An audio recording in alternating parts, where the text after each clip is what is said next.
오늘 하이델베르 요리문답 함께 보겠습니다. 오늘도 54문 같이 보겠습니다.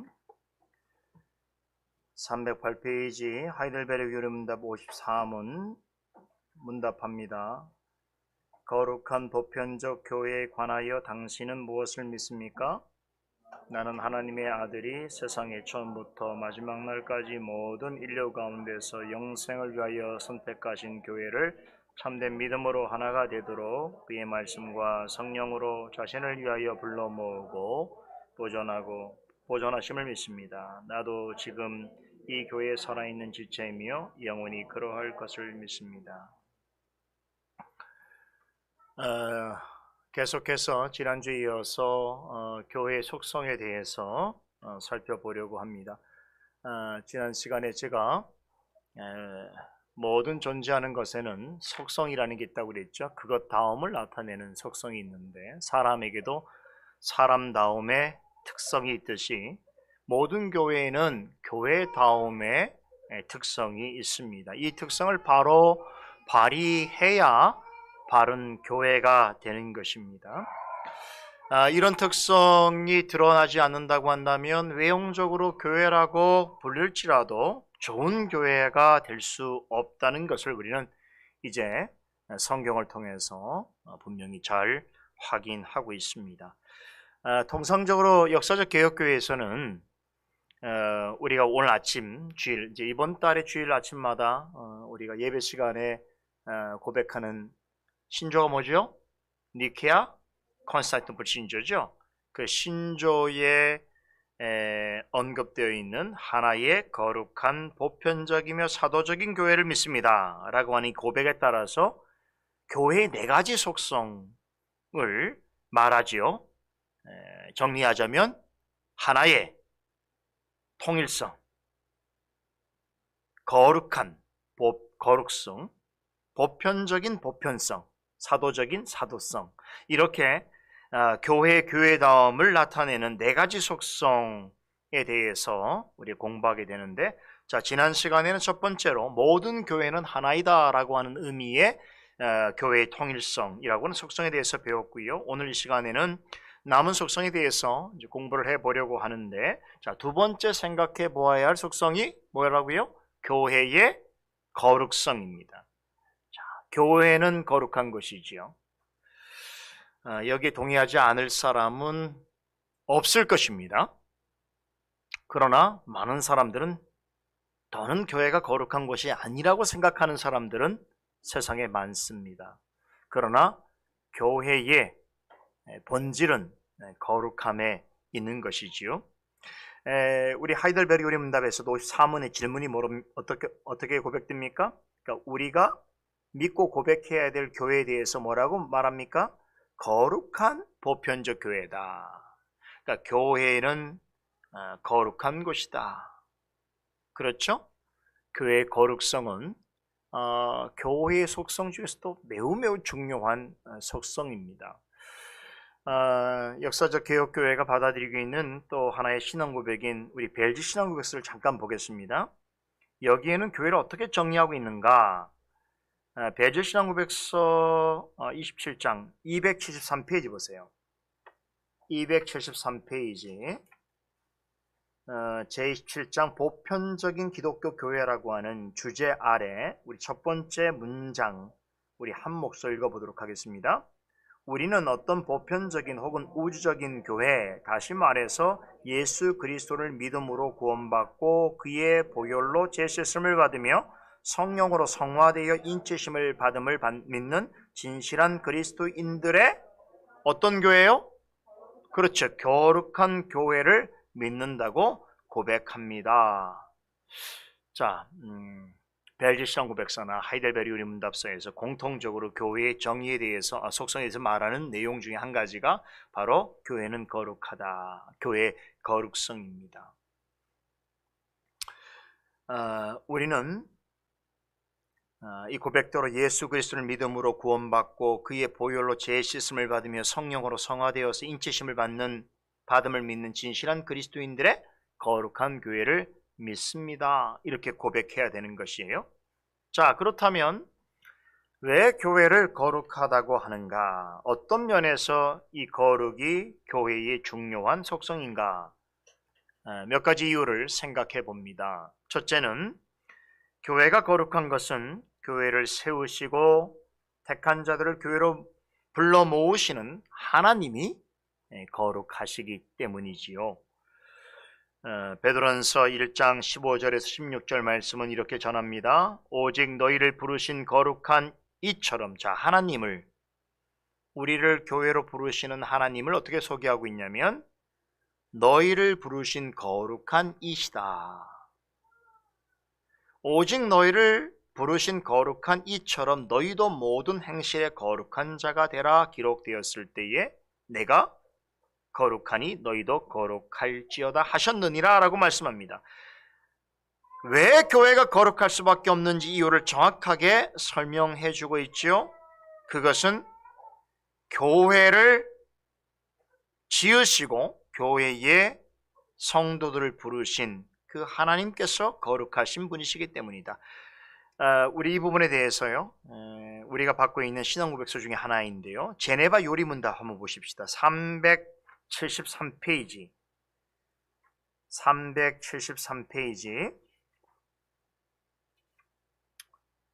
96문 보겠습니다. 여기에 어떤 의미에서 교회를 거룩하다고 하는가 한번 묻고 답해 보겠습니다. 96문.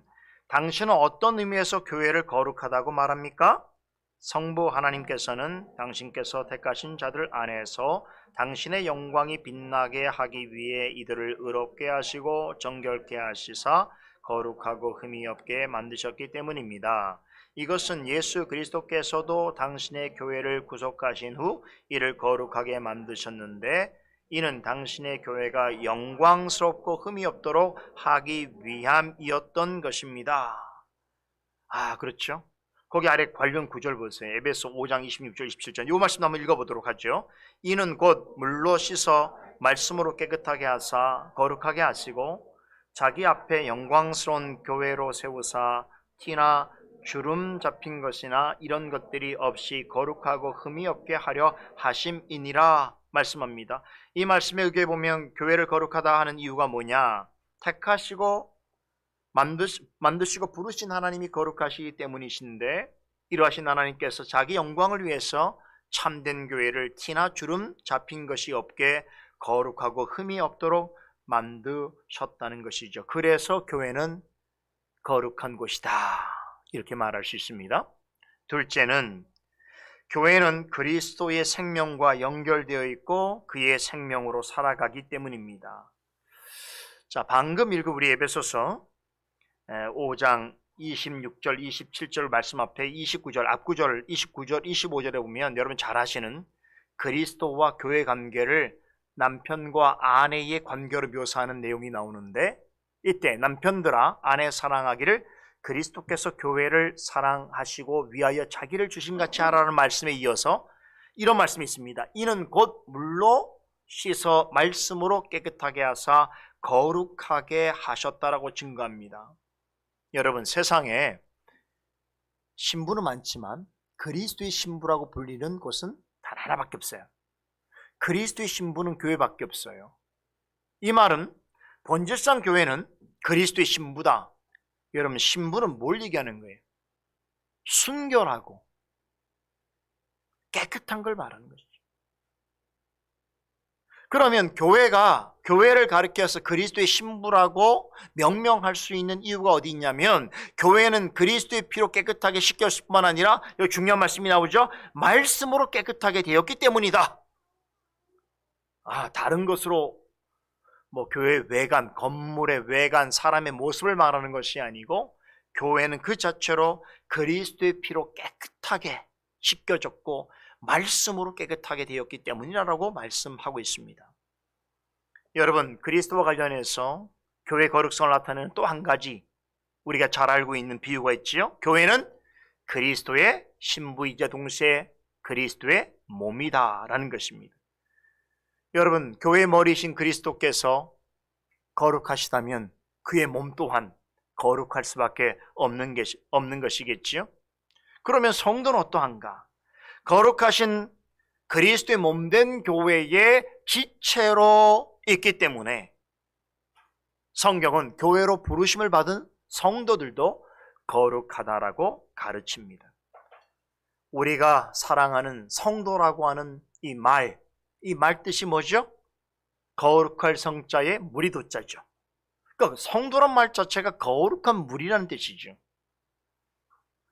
하나님의 택하심을 입어서 그리스도로 말미암아 구원 얻은 자, 그 성도를 거룩한 무리라고 말합니다. 이런 거룩한 백성들이 모여서 교회의 머리이자 그리스도의 남편이신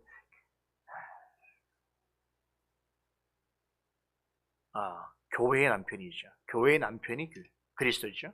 교회의 남편이신 그리스도와 어떻게 됐어요? 생명으로 연결되고 연합해 있기 때문에 그 거룩하신 그리스도로부터 생명을 공급받는 자리에 있고 그렇게 살아가기 때문에 교회는 거룩한 곳입니다.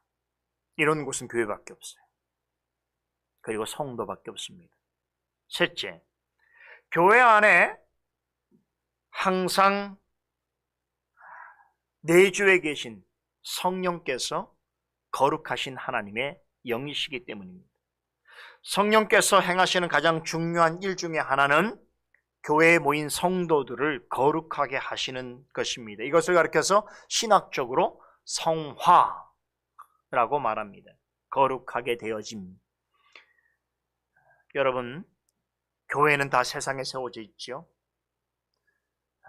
그럼에도 불구하고 모든 교회는 거룩한 속성을 지니고 있어서 그 거룩성을 드러내는 것이 당연한 이치인데요. 아까 읽은 베드로전서 1장 15절 16절에서 교회의 지체로 모인 성도들 향해서 오직 너희를 부르신 거룩한 자처럼 너희도 모든 행실에 거룩한 자가 되라. 기록하였으되 내가 거룩하니 너희도 거룩할지어다라고 명하셨지요. 여러분, 거룩해져야 하는 것은 교회만이 아닙니다. 교회로 부르심을 받은 성도 또 역시 하나님의 거룩하심을 따라 거룩해져야 한다는 것입니다. 그런데 교회와 성도를 거룩해 하는 사역을 도맡아 이끄시는 분이 바로 성령이십니다. 거룩하신 영이신 성령께서는 그리스도와 생명적인 관계를 맺고 있는 교회와 성도들을 거룩하게 하는 성화 사역을 주도적으로 감당하십니다. 그런데 이 사역을 이루시는 데 있어서 사용하는 중요한 방편이 있습니다. 무엇일까요? 성령께서는 무엇으로 교회와 성도들을 거룩하게 하시는 것일까요? 바로 말씀입니다. 요한복음 17장 17절에 이렇게 답하고 있습니다. 저희를 진리로 거룩하게 하옵소서. 아버지의 말씀은 진리이나이다. 성령께서 교회와 성도를 무엇으로 거룩하게 하시는가? 환상이 아닙니다. 체험이 아닙니다. 간증이 아닙니다. 사람의 행위가 아닙니다. 오직 말씀입니다. 진리의 말씀으로 교회와 성도를 깨끗하게 하시는 것입니다. 여러분, 요한계시록의 그 초반부에 보면 교회들에 가는 기사가 나올 때마다 계속적으로 반복되어지게 선포되어지는 말씀이 있죠. 기억나십니까? 귀 있는 자는 성령이 교회에게 하시는 말씀을 들을지어다. 이게 핵심인 거예요. 우리 모든 귀가 있죠. 그러나 이 귀가 있어서 하나님의 말씀을 외적으로는 들을 수 있어도 깨닫지 못하는 자들이 많아요. 그런데 성령께서는 말씀으로 교회를 향하여 거룩하게 하신다는 거예요. 그래서 성령과 말씀은 분리적인 관계에 있습니다. 성령이 역사하는 곳에는 말씀이 있고 말씀이 있는 곳에는 성령 역사가 반드시 드러나게 되어 있습니다. 그러기에 교회에서는 항상 진리의 말씀이 증거되어져야 하는 것이에요. 오늘 박정호 성도님이 기도하신 것처럼 여러분, 말씀 사역자는 때를 얻든지 못 얻든지 말씀을 항상 전파해야 되는 것입니다. 교회 역시도 때를 얻든지 못 얻든지 항상 강단에서 하나님의 말씀이 선포되어져야 하는 것입니다. 모든 일에 있어서 오래 참음과 말씀의 가르침으로 책망하고 경계하고 권면해야 한다고 디모데후서 4장 2절에 말씀하고 있습니다. 여러분, 말씀의 사역자가 성도들에게 말씀을 선포하는 그 과정도 어떻게 보면 하나님께서 성도들을 말씀을 통하여 성령께서 거룩하게 하시는 방편인데, 근데 사람을 통하여 그 일을 하시니까 사람이 참 중요한데 어떤 마음을 가지고 말씀 사역자는 말씀을 선포해야 하는가 하면 기가 막힌 말씀이 모든 일에 있어서 오래 참음이 필요하다고. 왜 오래 참음이 필요할까요? 귀 있는 자만이 성령께서 말씀을 전하시는 걸 깨달을 수가 있고, 본래 죄인인 우리는 사실 그 자체로는 변화가 잘 없어요. 그래서 오랫동안 교회를 다녀도 어떤 이들은 정말로 조금도 성숙하지 않고 조금도 잘하지 않는 일도 있습니다. 그런데 그러한 성도들을 생각하고 말씀을 전할 때에 말씀을 전하는 자가 지치고 포기하고 하면 말씀 사역이 어려워지는 거죠. 그래서 사도 바울은 오래 참아야 한다. 그러면서 동시에 뭐라고 말합니까? 말씀의 가르침으로 책망하고 경계하고 권면하기를 끊임없이 해야 한다라고 전합니다. 그렇다면 성령께서 이런 방편을 통해서 성도를 거룩하게 하시는 사역을 행할 때에 말씀을 듣는 이는 어떤 태도를 취해야 될까요? 비록 사람의 입술을 통하여 전달되어지는 말씀이라고 할지라도 성령께서 밝히시는 뜻에 합당한 교훈이라고 한다면 사람의 말로 듣지 아니하고 하나님께서 전해주시는 말씀으로 받고 그 말씀에 순종해야 한다는 것이죠.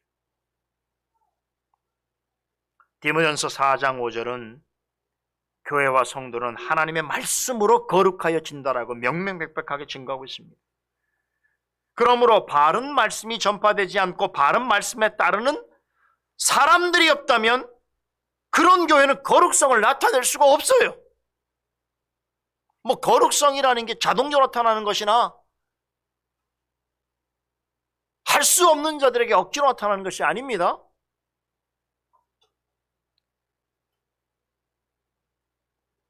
여러분, 이 거룩성을 어떤 분들이 오해하는 것이 교회가 나타나는 어떤 외적으로 드러나는 모습이나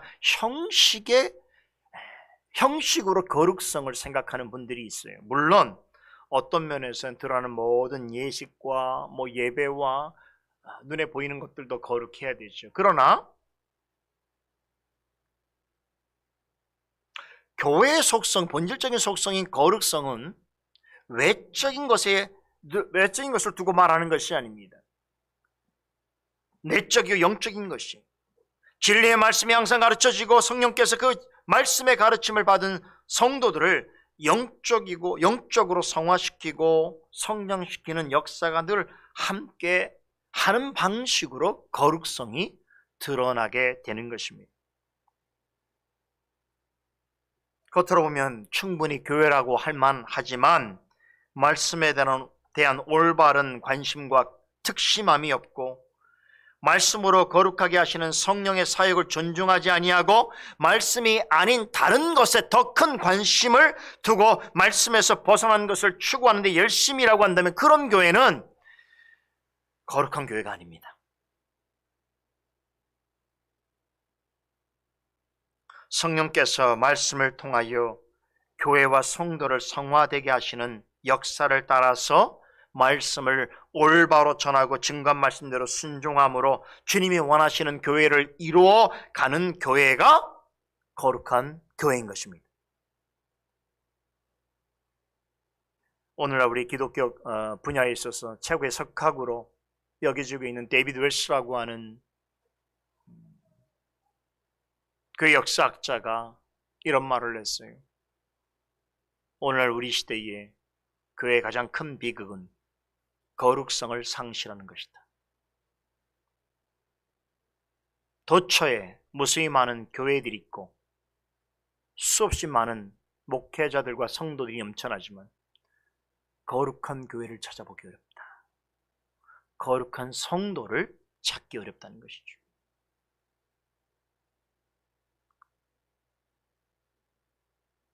여러분, 거룩한 교회란 다른 말로 성령께서 말씀으로 역사하는 교회예요.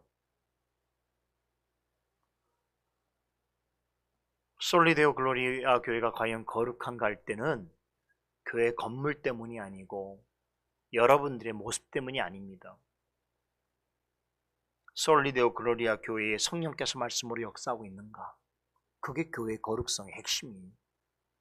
그렇다고 한다면 교회에 속해 있는 성도들이 성령께서 말씀이라고 하는 수단을 통해서 거룩하게 하실 때에 과연 그 거룩함의 표지가 드러나고 있는가? 그게 뭐겠습니까? 영적인 성장과 성수가 아니겠습니까? 우리 모두가 사실은 다 초보적인 단계에 있었죠. 마치 우리 모든 사람은 어린 아이 때가 있었던 것처럼 다 우리에게도 신앙의 초보적인 단계가 있었습니다.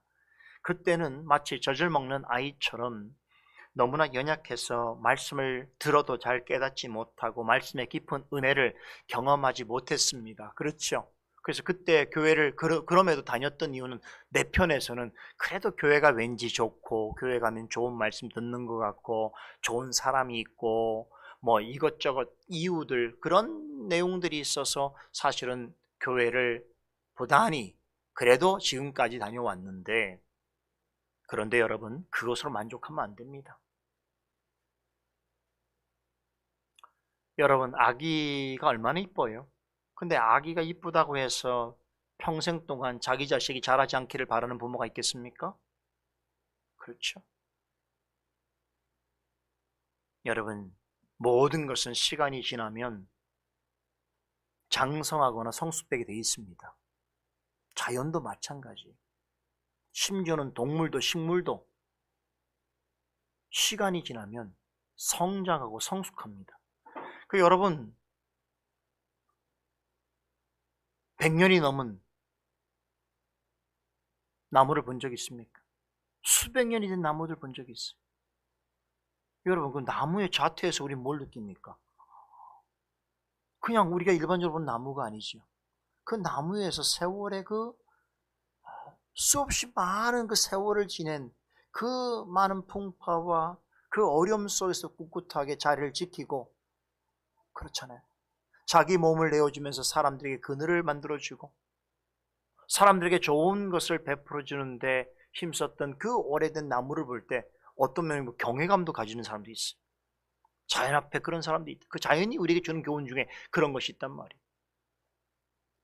100살이 넘은 코끼리 거북이 본 적 있습니까? 사람 같아요.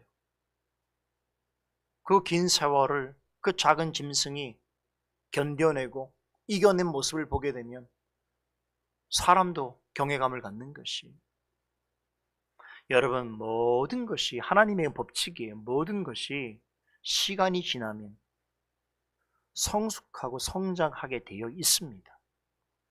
이것을 역하는 이는 사람밖에 없어요. 이런 하나님의 정하신 질서와 원리로부터 역행하는 이는 사람밖에 없어요. 자연은 하나님의 뜻에 순종합니다.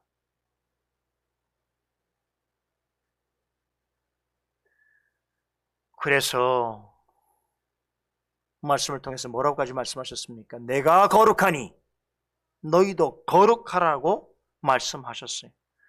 다른 말로 거룩함으로 자라나라는 것입니다. 교회와 성도는 거룩애로 장성해가 있다는 것이.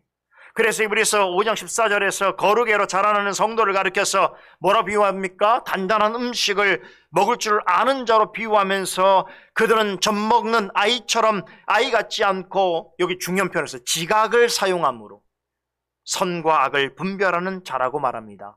여러분 어린아이와 성숙한 사람 어른하고 가장 다른 점이 뭐냐면 지각력이 있어요.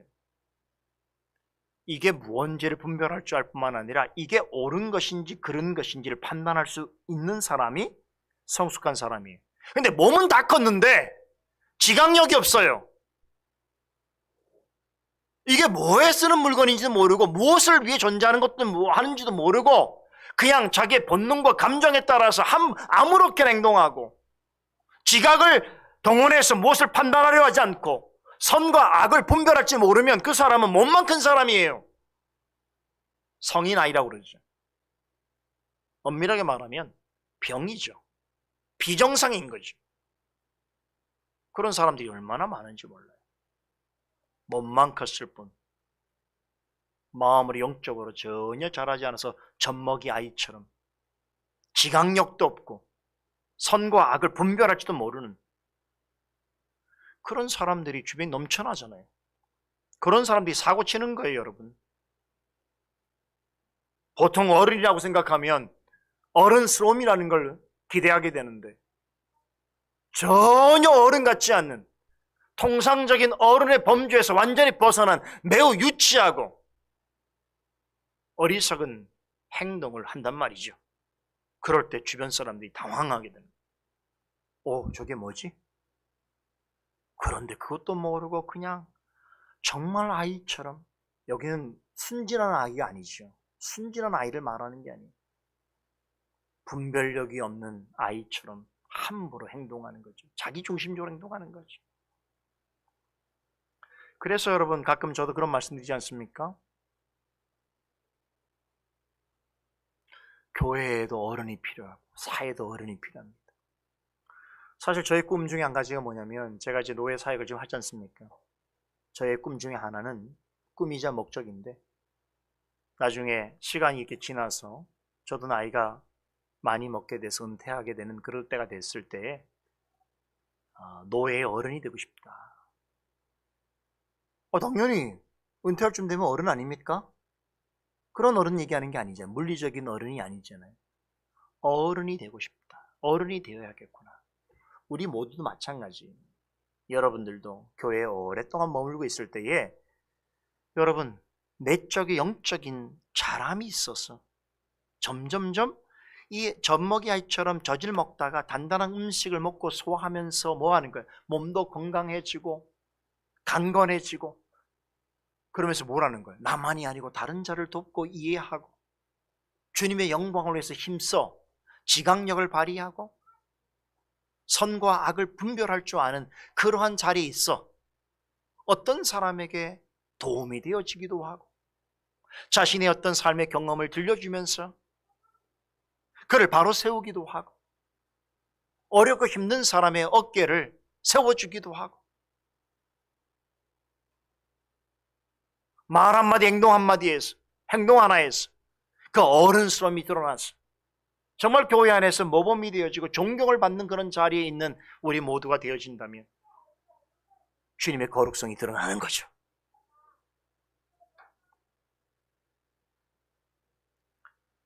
그런데 교회 역사가 뭐 100년 됐다고 했는데 뭐 어떤 교회는 맨날 싸운다고 그러잖아요.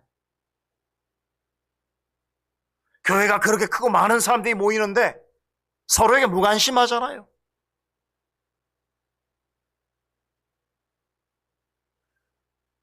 자기가 원하는 복이나 추구하고 자기 만족과 자기 행복만을 추구하는데 오히려 교회와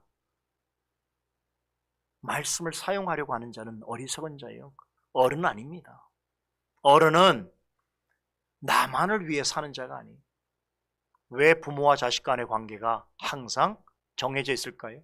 왜 부모는 항상 자식의 위에 있을까요? 왜 그렇습니까? 왜 항상 윗사람이어야 될까요? 윗분이어야 될까요? 어른이기 때문에 그래요. 어른은 무엇을 해야 됩니까? 그죠? 그래서 여러분 나이가 들더라도 배우셔야 돼요. 어른이 되려면. 배운다는 건 뭘 얘기하는 줄 아세요? 자신의 무지를 인정하는 거예요. 나는 모든 면에서 다 뛰어난 자가 아니에요. 내가 몇십 년 동안 내가 하는 일에 있어서는 나름대로 전문가로 인정받고 남들에게 그 자리에 대해서 그 기간의 수고에 대해서 인정받을지 모르지만 나머지 부분은 다 모르잖아요. 하나님의 말씀에 대해서 우린 모르잖아요. 나이가 먹어도 평생 우린 배워야 하는 거예요. 말씀을 배워야 하는 거예요. 그래서 거룩애로 자라나야 하는 것입니다. 감사하게도 우리 주님께서는 교회와 성도들이 거룩애로 자랄 수 있도록 은혜의 방편들을 친히 제공해 주셨어요. 교회의 말씀을 주시고 성례를 주시고 기도를 주셨어요. 그래서 뿐만 아니지요, 성령의 뜻을 쫓아서 말씀의 의미를 드러내고 바르게 선포하는 사역자들도 두셨지요. 그런 것을 통해서 여러분 어떻게 합니까? 우리로 하여금 주님께서 원하시는 거룩애로 향하게 하시고 거룩한 삶을 살아가게 하십니다. 이런 일들은 오직 교회에서만 이루어질 수 있는 것입니다. 그러니까 사회적으로 어른스러운 것과 신앙적 어른스러운 것이 똑같은 게 아닙니다. 우린 사회적으로도 어른스러워지지만 신앙 안에서 어른스러워져야 돼요.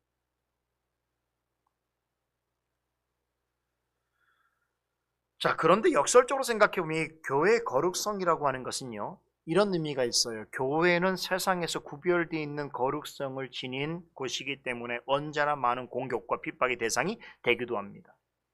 사단과 악한 자들은 가진 수단과 방법을 동원해서 거룩한 교회의 흠집을 내려고 하고 교회의 거룩성을 제거하기 위해서 부단히 애를 쓰지요.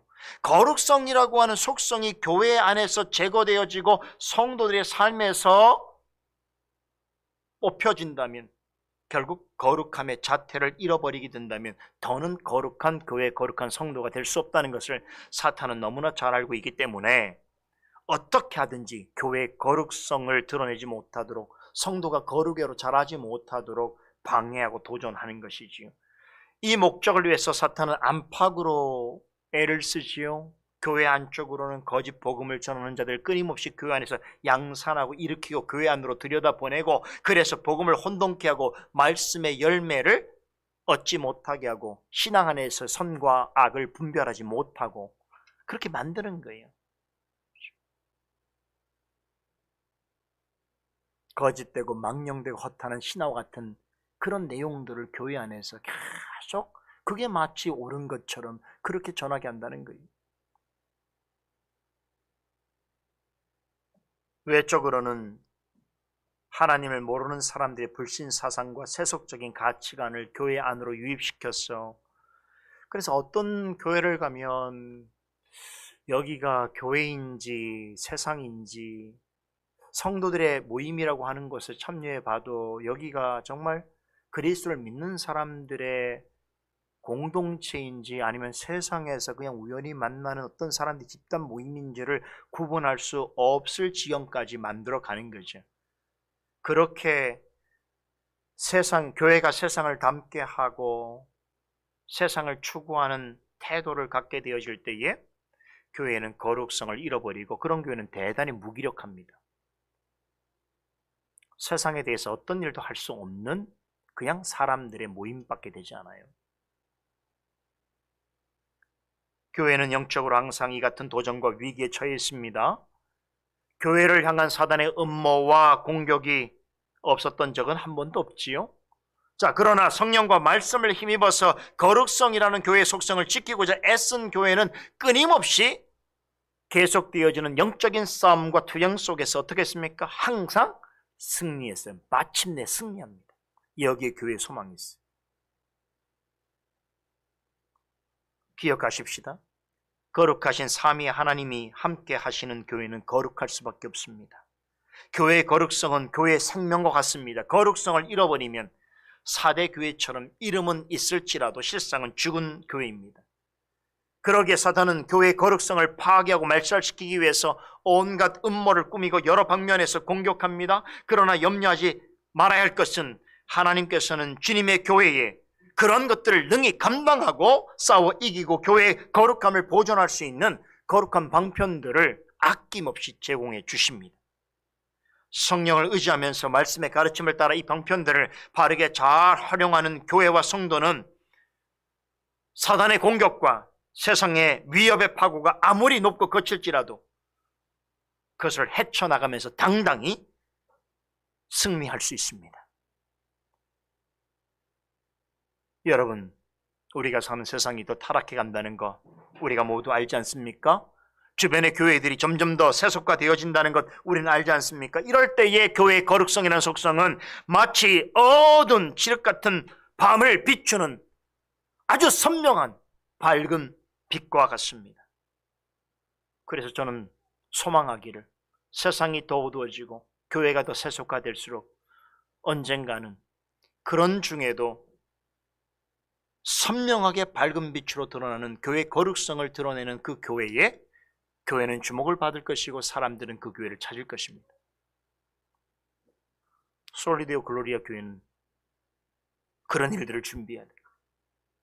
언젠가 지금보다 더 영적인 안매함이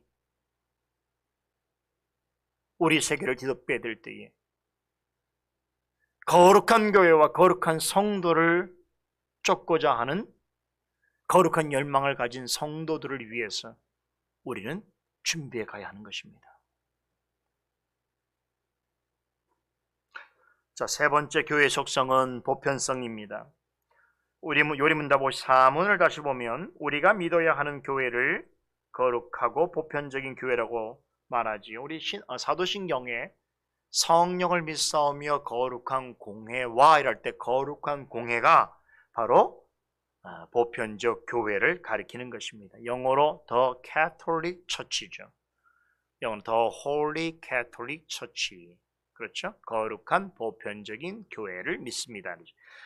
자, 그런데 사도신경에 언급된 이 캐톨릭이라고 하는 말은 로마 캐톨릭 교회를 가리키는 것이 아니지요. 캐톨릭이라고 하는 말은 헬러 카톨리코스라고 하는 말에서 유래되었습니다. 여기 이 말이 합성어예요. 카타라고 하는 말과 홀로스라는 말인데 카타는 뭐뭇에 따라서라는 전치사예요. 그리고 홀로스는 전체라고 하는 명사입니다. 그러니까 이 합성어의 뜻은 뭐냐면 전체에 걸쳐서 공통된 것, 전체적으로 일반적인 것이란 의미를 지니고 있습니다. 사도들과 교부들은 이 단어를 사용해서 참된 교회의 속성인 교회 보편성을 설명했는데요. 즉 교회는 보편적인 특성을 지니고 있다는 것인데 그럼 어떤 점에서 교회는 보편적인가? 첫째, 교회는 그리스도를 믿는 한 신앙 안에서 한 성령으로 말미암아 그리스도에게 연합되어 있다는 점에서 보편적입니다. 오늘 우리가 보고 있는 요리문답 54문에서 전하듯이 세상이 창조될 때부터 마지막 날까지 세상에 교회가 없었던 적은 없습니다. 하지만 똑같은 교회는 한 교회도 없겠지요. 시간과 장소와 구성원에 이르기까지 모든 교회는 다 다릅니다. 그럼에도 교회를 공회다라고 말하는 것은 캐톨릭 처치라고 부를 수 있는 것은 모든 교회를 하나로 묶을 수 있는 보편적인 특성이 있기 때문입니다. 모든 교회는 외형적으로는 다를지라도 그리스도를 믿는 한 믿음 안에서 성령으로 인해 연결되어져 있고 연합되어 있다는 점에 있어서 어디에 있는 교회이든 어느 정도의 규모를 가진 교회이든 또 어떤 사람이 모이는 교회이든 차이가 없다. 이런 점에서 교회는 보편적이다라고 하는 것입니다. 둘째로 교회는 인종, 민족, 언어, 성별, 문화, 지위 등의 모든 차이를 뛰어넘는 믿음의 공동체라는 점에서 보편성이 있습니다. 예수 그리스도는 특정한 나라와 민족을 구원하러 오시지 않았죠. 이걸 착각했던 사람들이 바리새인 같은 유대인들이죠. 그 유대인들은 하나님께서 보내신 메시아는 자기들만을 위하는 그런 메시아야 된다고 생각을 하고 그런 어떤 신앙적 시오니즘, 종교적 특정주의에 사로잡혀 있었습니다. 그러나 부활하신 예수님께서 사도들에게 뭐라고 말씀하셨지요? 너희는 예루살렘과 사마리아와 땅끝까지로 복음을 전파하라고 말씀하셨어요. 여러분, 이런 구원 계획이 예수 그리스도 때부터 나온 게 아닙니다. 이미 구약 시대부터 명확하게 증거되었어요. 믿음의 조상이라고 하는 아브라함을 하나님께서 처음 부르셨을 때 창세기 12장의 내용에 보면 그를 갈대아 우르에서 불러내셨을 때에 이런 말씀을 증거하셨죠. 창세기 12장 2절에 내가 너로 큰 민족을 이루고 내게 복을 주어 내 이름을 창대하게 하리라. 너는 복의 근원이 될지라라고 말씀하시면서 이어서 하신 말씀이 이 말씀이에요. 땅의 모든 족속이 너로 말미암아 복을 얻을 것이라. 이미 아브라함을 부르실 때부터 하나님의 의중 속에는 모든 민족 가운데 아브라함과 동일한 믿음을 가진 자들을 구원하여 하나님의 백성으로 삼으시겠다는 계획이 이미 있었다는 거예요. 이 계획을 유대인들은 잘 못 봤어요.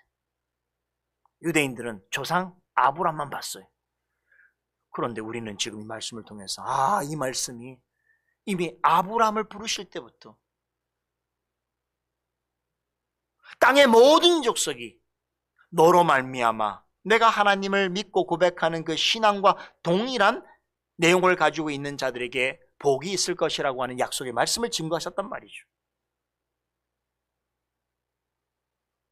이렇게 하나님의 택함받은 자들의 모임이 교회라고 할 때에 예수님께서 차별 없이 모든 민족 중에 있는 하나님의 백성들을 위하여 자신을 내어주셨다는 보편적인 진리는 구약시대 때부터 이미 증거되었습니다.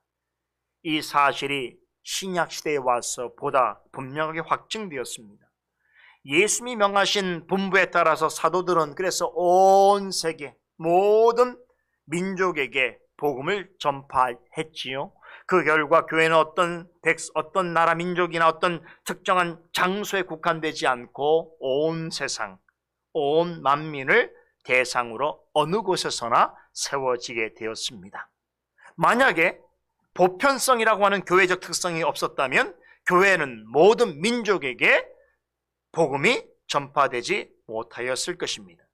교회의 보편성은 모든 민족에게 차별 없이 복음이 전파될 수 있었던 근거를 제시할 뿐만 아니라 교회는 지구와 남녀노소, 빈부 차이를 막론하고 주 안에서 부름받은 하나님의 백성들의 공동체라고 하는 사실을 말해주는 대단히 중요한 속성입니다.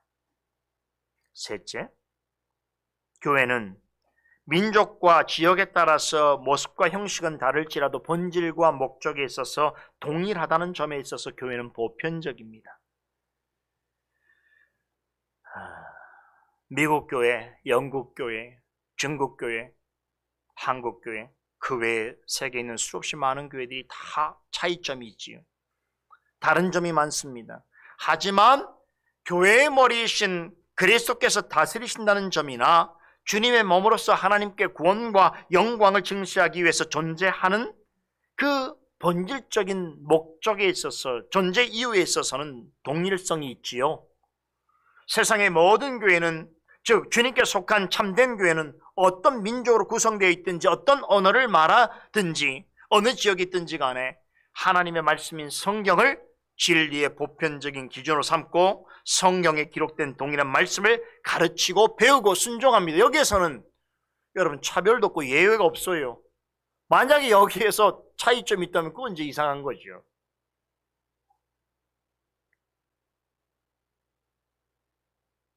다른 언어를 가지고 문화를 가지고 있더라도요, 같은 말씀으로 예배를 드리고 세례를, 성례를 베풀고 권증을 행하는 일들이 세계에 있는 참된 교회들에게 나타나는 거예요. 그래서 저희들도, 여러분과 저도 만약에 외국이든 아니면 다른 지역에 있는 어느 교회든 우리가 방문할 기회가 있을 때에 언어와 문화가 있어서 차이점을 느낄지라도 이 하나님 말씀을 가지고 행하고 전하고 말씀에 따라서 가르치고 말씀대로 성례를 행하고 권증을 행하는 교회에 가게 되면 여러분 하나됨을 느끼는 거예요. 아주 묘한 신앙적 공동체의식을 갖게 되는 거예요. 여기도 주님께서 계시는구나. 이 교회도 주님께서 교회 머리시구나. 나도 주님의 교회 몸된 지체로 있구나 라는 걸 깨닫게 되는 거예요. 진리는 인종, 문화, 언어, 역사를 초월합니다. 사람이 다 다를지라도 그곳에서 강력한 보편성을 드러내는 것이죠. 진리가 그렇다는 거예요. 그래서 여러분, 지금 우리가 21세기를 사는 사람들인데 16, 17세기, 18세기에 있던 개혁자들의 글을 보고 그들의 사상을 우리가 듣고 배우고 하면서 얼마나 일체감을 느낍니까? 그렇죠? 칼빈의 기독교 학렬을 보면서 얼마나 우리는 큰 공감을 얻습니까? 베네볼사 브라케 목사님의 그리스도에 합당한 예배라고 하는 책을 보면서 우리는 얼마나 그 큰 공감을 합니까? 여러분, 진리 안에서 보편성이 없다면 어떻게 이게 가능한 일일까요? 우리 민족도 아니고 우리 언어를 사용하는 사람들도 아니고 수백 년 전에 우리와 다른 삶의 환경에 살았던 사람들인데,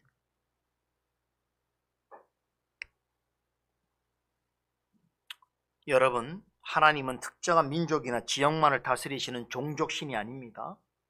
하나님 아버지로부터 모든 권세를 위임받으신 예수님은 모든 세계와 모든 교회를 다스리십니다. 그런 점에서 그리스도는 보편적이고 우주적인 교회의 머리이십니다. 모든 구원받은 자는 보편적이고 우주적인 교회의 머리이신 그리스도의 한 몸에 속하여 있는 지체입니다.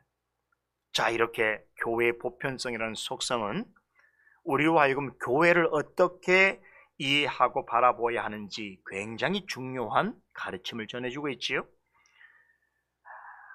이에 대해서 교회 보편성이 우리의 교회에 어떠한 모습으로 나타나는지에 대해서 우리가 살펴보아야 할 텐데, 시간 관계상 이 부분은 다음 시간에 좀 더 언급하고 마지막 네 번째 교회 속성을 말씀드리면서 교회 속성에 관한 해설을 마무리하도록 하겠습니다. 기도하십시다. 하나님, 은혜를 감사합니다. 오늘도 요리문답을 통해서 마땅히 우리가 알고 배워야 할 것들에 대하여 가르쳐 주실 뿐만 아니라 특별히 주님의 몸된 교회가 가지고 있는 그 교회다움의 속성에 대해서 하나하나 배우고 익히면서 우리가 그런 교회에 속하여 있고 그런 교회를 통하여 배우고 있으며 또한 그런 교회 안에서 가르치신 말씀을 따라 살아가고 있다는 것이 얼마나 복되고 또한 은혜로운 일인지를 깨닫게 되어집니다. 하나님, 부디 이 말씀을 전하는 자나 듣는 자 모두가 하나님의 말씀을 듣고 배우며 교회 안에 머물러 있는 시간이 길어지고 또 우리의 많은 시간을 어떤 교회 중심으로 보내게 되어질 때에 영적으로 내적으로 성숙해질 수 있도록 주여 도와주시옵소서. 하나님께서 받으실 만한 좋은 열매를 맺어가는 신앙의 삶이 되게 하여 주시옵소서. 이제 교회 공식적인 모든 주일의 순서를 마치게 되었습니다. 이제 우리를 또 우리의 삶의 처지로 파송하시고 그곳에서 분투하고 또 승리하게 하여 주실 줄로 믿습니다.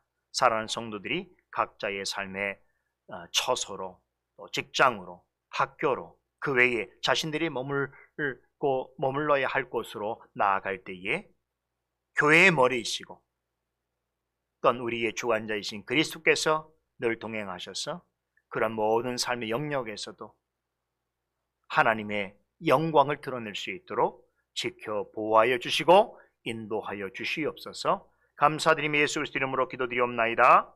아멘.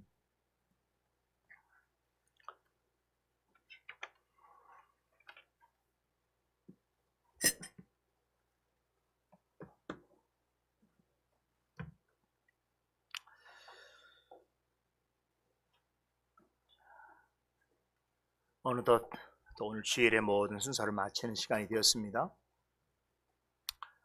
시간이 빠르죠. 참 빨리 지나갑니다. 이번 한 주도 모두가 또 말씀의 은혜를 따라서 말씀을 묵상하시면서 각자의 자리에서 은혜롭게 평안하게 또 감사하게 지내시기를 바라겠습니다. 이제 다 같이